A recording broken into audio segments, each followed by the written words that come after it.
table. Now we're going to be working at this one, so I have grabbed this one. You can get a close-up of it. It is called the Caligo Safe Wash Relief Ink. So that's what we want. This is black. There are other colors there. What distinguishes this ink is that it is an oil-based ink that has an emulsifier in it to allow it to be cleaned up with soap and water. Traditional oil-based ink would require solvent like paint thinner, kerosene, turpentine to clean up. But this is going to allow us to clean up with soap and water, which is why we use this brand. But it is oil-based. That's an important distinction. So it's not acrylic-based. It's not watercolor. It's not anything like that. It's still an oil-based ink. They've just added an emulsifier, probably soy lecithin of some sort. It's proprietary, so they don't really tell you. Now this can of ink has been treated a little poorly. Can you see inside there? Mm-hmm. Do you see how that can, the ink itself has a big gouge in the middle, and it creates a really undulating surface like a crazy meteor about to slam into the earth, right? Mm-hmm. So that's bad because that means that there's more ink exposed to the air than there would be if the ink was just flat, if the surface of the ink was just flat, right? So the mistake somebody made here is they took the ink knife and gouged in there and pulled out a big quantity and left it very undulating. Oil-based ink like this will always form a skin. So right now, there's a whole bunch of dried ink on that surface, and because the surface is greater than it should be, there's more dried ink. So that means there's more boogers and dried ink in there right now that I need to get out. So that's the first thing I want to do. I want to grab one of these things from below, various catalogs we use, and I just want to get rid of these boogers. So I'm going to scrape around the side first. See how that's just full of boogers, right? That's not really usable. And I'll start going down a little bit lower. I don't want to be wasteful, but at the same time, I really can't use this giant quantity of boogers. Now, I've got something that's still kind of undulating, but that most of the boogers are gone. Now, there's probably still going to be some boogers in there. You can see it like, okay, that's good, but that's not. So drawing the ink out like that is a great way to find those boogers. When you feel like you've got a little bit of ink on that page, then you just fold it up, and that can go into this can right here, which is also the can where we put all rags. The rags go in here only for relief and etching and stuff like that. So rags we produce in screen printing do not have to go in here. It's just the oil-based have to go in there. So now I'll try to scrape off some. Now in this case, I not only want to take a little bit of ink out, but I also want to try to flatten that out at the same time. So I'm going to kind of spin the ink knife around the can at a uniform depth. That's allowed me to bring out some ink, but it's also allowed me to get the surface of the ink much closer to flat. So you never want to gouge the ink. There, I was able to put a little bit back in. I'm not going to need much for what I'm doing today. You always just take a little bit that you're going to need pretty much immediately, and because you can always take more out. Okay, so that's in much better shape now. Then the lid goes back on. Now this stuff is very different from acrylic. This is super slow drying. So this can has been sitting for probably a few weeks, and that's why it developed the skin. But I could sit here and work for hours and hours and hours, and this is not going to dry. My print, in fact, is going to take days to dry sitting on the drying rack. So this stuff is really slow drying, okay? Ink is, oil-based ink is Thixotropic.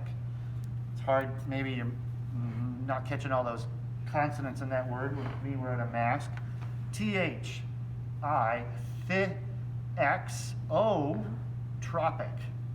as in beautiful weather. Let's go.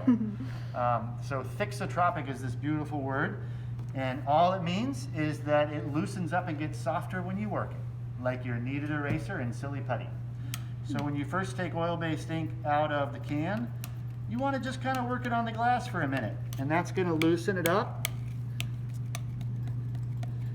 and make it a little more workable. There's still some boogers in there, so I'll try to get those out. You see how you draw out the ink, and then you can fish out the boogers. Put it all back together again and do that maybe a few more times. You know, if you don't get all of them, you're probably okay, but they can be a little bit of a problem when you go to print. Okay. So now we have this nice loose ink. Yep, I might still use it. Next, I need to choose a roller real quick. The rollers live on the back of this drying rack. We got a bunch of different sizes, from like that to way up large like that, to really small like that, okay? And they all live right here. This size, I think, will be good for what I'm doing. You see the blocks that I've got here, I can make that width, right? So that's going to be a good size for that. To spread out ink, you want to start with what we call a bead of ink. And a bead is a certain quantity, and it's not an exact quantity. That's probably one bead of ink right there on the end of the ink knife.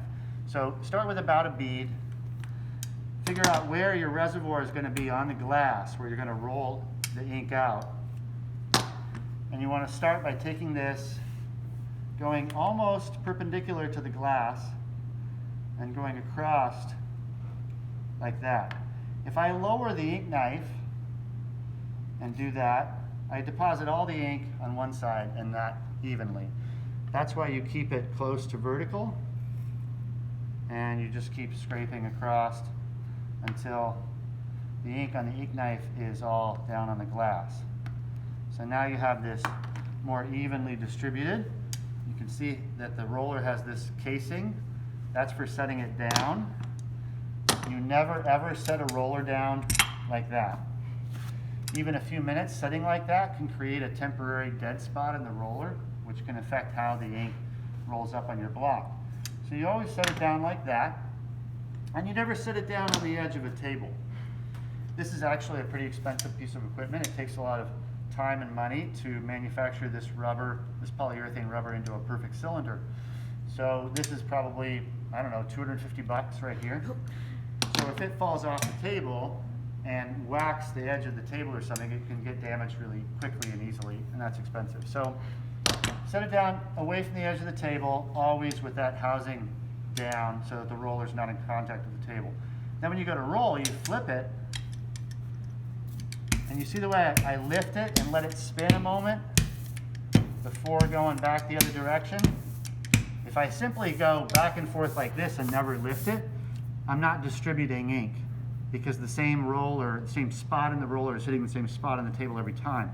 But if I let it spin, then the same spot is never hitting the same spot on the table, and I get this nice distribution of ink. You'll probably discover a few more boogers. So I'll scrape those up.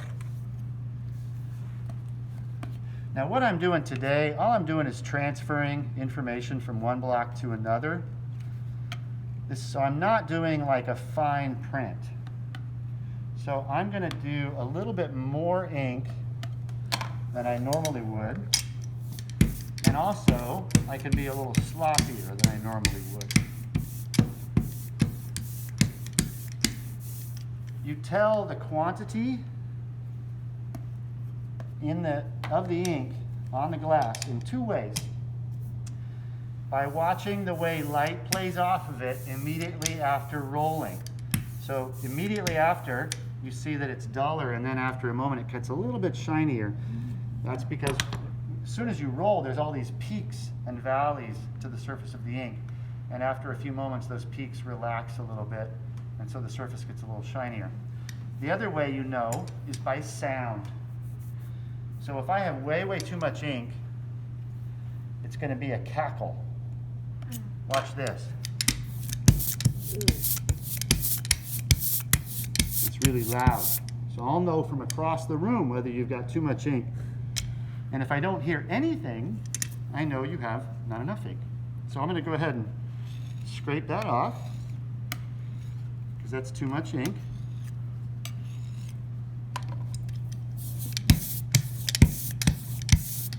And with the ink that was just on the roller, that's probably about right.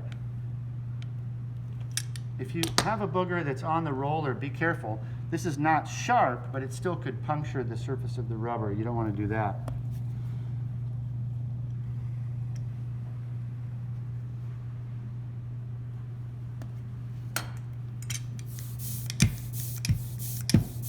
You want the reservoir to be uniform. You don't want a big blob here and then very little there. You want it completely uniform. So roll until that's completely and utterly uniform. Now at this point, the quantity of ink here is equal to the ink there. That's what you want. Now I can roll ink onto the block. I'm not using much pressure. I'm really letting the roller, the weight of the roller, do the work. I recharge the roller, come back and do it some more. I might very carefully do a different direction, but I do not change direction while I'm in contact with the block. Definitely don't want to do that. That would push ink into my detail.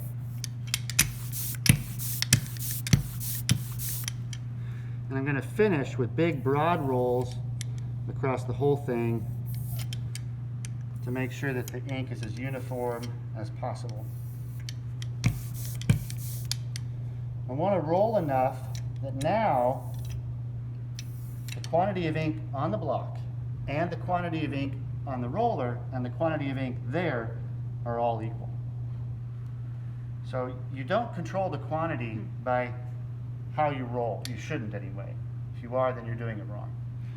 You control the quantity here, and then you roll so that this equals that in quantity and uniformity. Okay? And you can kind of play light off the surface, make sure you've got all the little corners and everything. It's all good. Now, this is ready to proof. I'm going to do that right here, I think. You could use various places. Now, the first thing I'm going to do is grab, we have various jigs. Now, the block that I had on hand to do this with is a mounted block. So unlike yours, you have the unmounted linoleum, this is the mounted on the block. That means that my jig, my L out here, has to be near the same height. The L must be less than this, but only by a little bit. So if I put that in there like that, you can see that the linoleum is sticking up a little bit, so that's a nice safe amount. For the unmounted linoleum, you're going to use a jig where the L is probably just a piece of mat board, and that's going to work great. Okay? And even the backing could be just another piece of mat board. So next thing I'm going to do is get a piece of newsprint. Because, again, to reiterate, what we're doing here is we're transferring the information in the key block to two blocks that have yet to be carved. So these two are going to be color blocks to that. But the problem is, in order to carve these, I need to know precisely where to carve so that the elements here match up and register to the elements there. So what we're going to do is we're going to transfer this information from there to here in perfect registration. This is also why, for multi-block, the best practice is carve your key first. When it's done, like you've proofed it on good paper, you're like, yes, I love it, it's great, it's done. Now you're ready to transfer that to here. So instead of starting with going back to the original drawing and transferring to these, you're transferring a proof of this block to this. Next, I need a little bit of tape.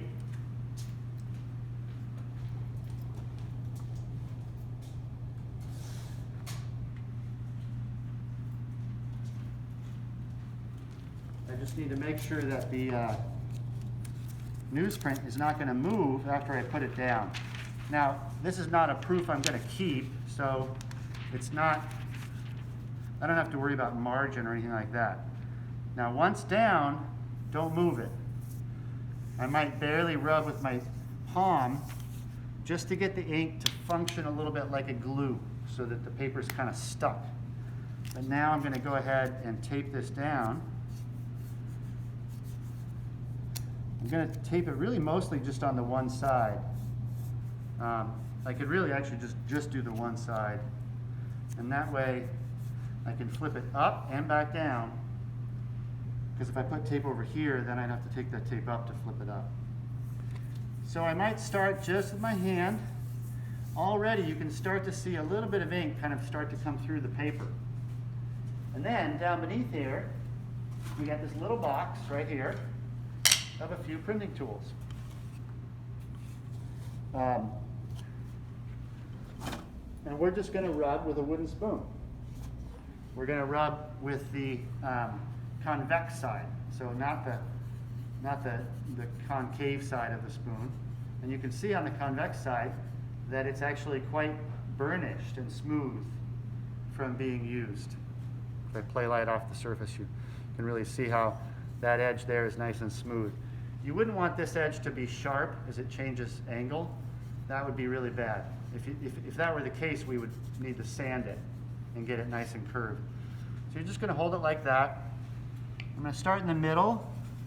I'm going to do small circular motions working towards the periphery of the image. And I'm not applying that much pressure. I have to apply a little bit, but not like crazy amount. As the spoon is rubbing near the edge, you do need to be careful not to fall off the edge of the block. That's less of a problem if you are working with unmounted linoleum because it's just not as high, just not as tall.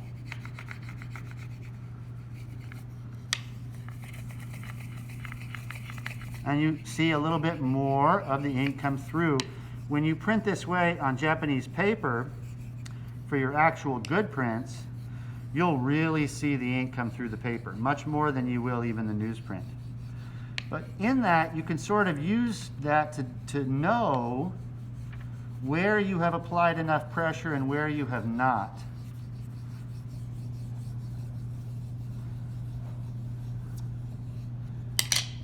So because this is taped down, and because the block is wedged in that L, I can bring this up and I can check. And I could be like, oh, I need to rub a little bit more right there. So I can just take this and go back down. And I can rub that area a little bit more.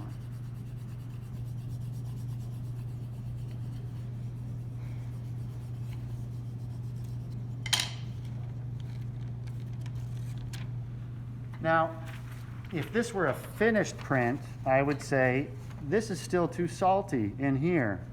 I need to put it back down and rub some more. Or I need to correct like quantity of ink or condition the ink, which I haven't even talked about yet. But all I'm doing is transferring this to this. So this does not have to be a perfect print. There'll be another video about making a perfect print.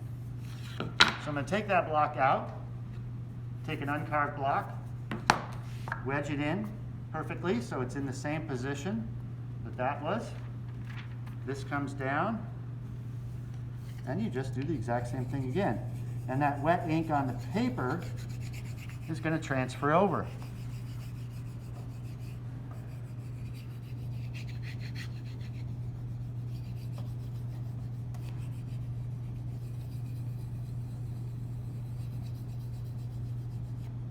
If you ever need it, a bone folder can be great to really burnish in some fine detail if you need it. Basically, it's just a smaller version of the same thing that the wooden spoon is.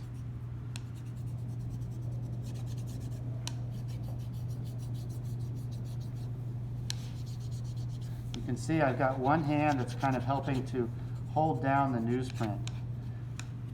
You don't want your burnishing motions to be big or violent. You want them to be tight, little, circular, because the danger is that if I'm going like really big, the paper's going to move, and then it's going to be off. So we can see how we're doing. It's fine, you know. It's like, oh, I could use a little bit more, but I'm clearly seeing on the block the information that I probably need. Now, I might say like, okay, well, this is the block that I'm going to carve some color in this explosion right there. Okay, so I actually only need the information right there. So I might not even bother transferring all the rest. I only bother transferring the part that I really need for this block.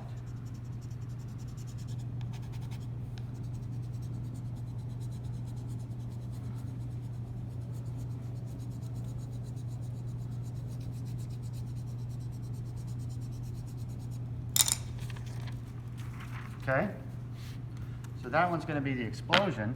Now I'm also going to do another block that's going to be the sky and reflecting off the ground down here.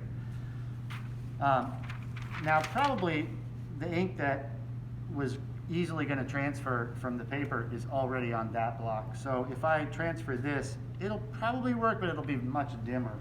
If I'm worried about that, then just toss this newsprint, ink up your block again, and do it again. Why don't I go ahead and do that?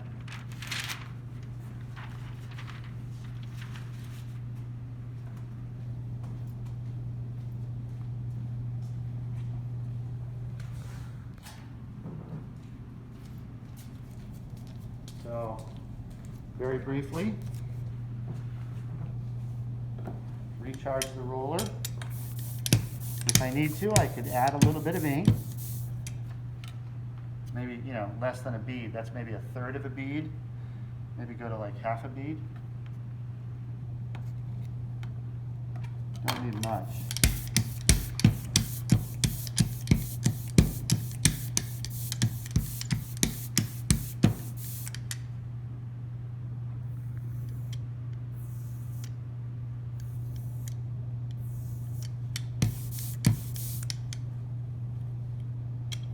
So again, different directions, but I don't change directions while the roller's in contact with the block.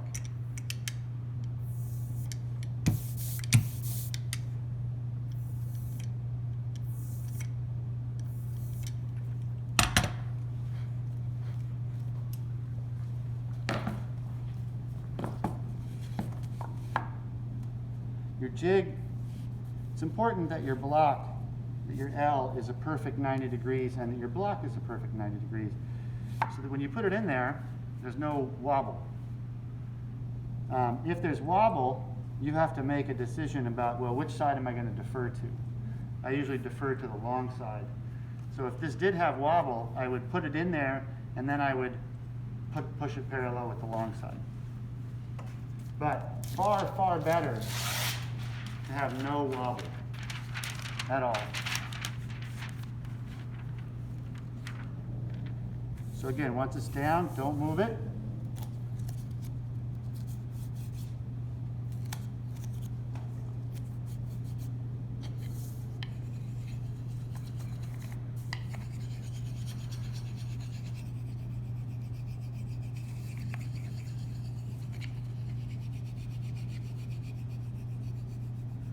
This is a view of, does anybody recognize it? Not London. Not Amsterdam. But you kind of got the right idea, but you, well, sort of. I mean, you got the right continent, I'll tell you that. Other famous European cities.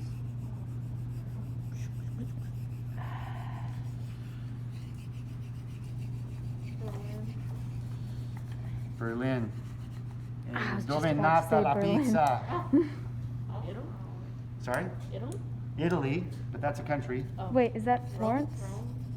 It ain't Florence, but you're getting closer. It ain't Rome. Sicily? Sicily's an island. No, oh my god, it's Venice. It's Venice. Uh, It's Piazza San Marco. I need, I saw the church and I recognized it, but because the church is like a lot of like Middle Eastern influences, I thought that it was actually like Constantinople / Yep, it's totally true. Venice at the time they built that basilica, they built that church. They looked culturally much more towards Byzantium than they did towards, say, Rome or Florence. But yeah, I wanted to make an image. This is a long time ago, but I wanted to make an image of a bomb going off in Piazza San Marco. It's awful, isn't it? It was pre 9/11. That's how long ago it was. Hmm. So this block has been sitting around for a long time. But I was like, I need a quick block to show them how to transfer. So this was in my drawer. So off I go.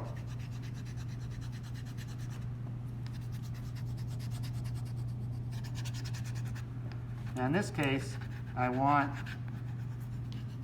all of the silhouette of the skyline. I need the tower. I need a lot more information, so I'm being a little more careful. I even need the border. So I'm being careful to transfer all of that information.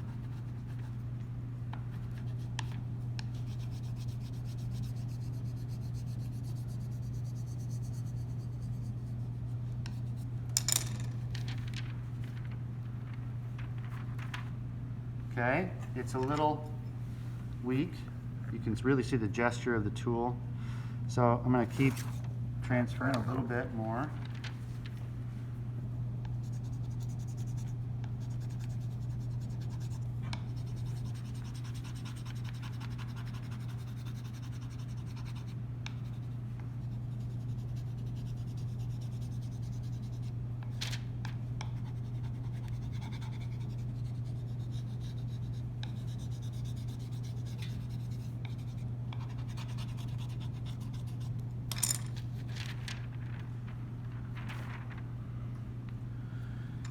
That's pretty good. I should just pay close attention to any little details, like, for instance, I'm missing a few birds. Do I need those birds? I probably don't. My sky can probably just be solid. I'm not going to carve out the shape of the birds from the sky part. I'm just going to let the dark birds print on top of the sky color. The sky color is going to be a gradient from slightly darker blue to like almost nothing. And then there'll be a bit more blue, so it'll be a blend that goes from blue to nothing to another blue. I want this idea to be that like this is the sky reflecting off that surface. But I might need, so some of the details right there of like the chimneys and stuff. So I might put that back down and make sure that those shapes are transferring so that I can get my carving and my trap really precise. Because trap in multi-block relief is very similar to what you did in screen printing. So if you have color A and color B, you don't want them to meet perfectly, you want them to overlap ever so slightly. Okay, I think that's adequate. So now I have in register my two color blocks with that information. And I can trust, as long as I've done all this carefully, I can trust that, say, the distance between the campanile and the edge of the frame over here is the same as here to here is the same as here to here. So it should work. Even so, when I go to carve these, I'll probably carve at least some edges a little bit beyond where I think I want them.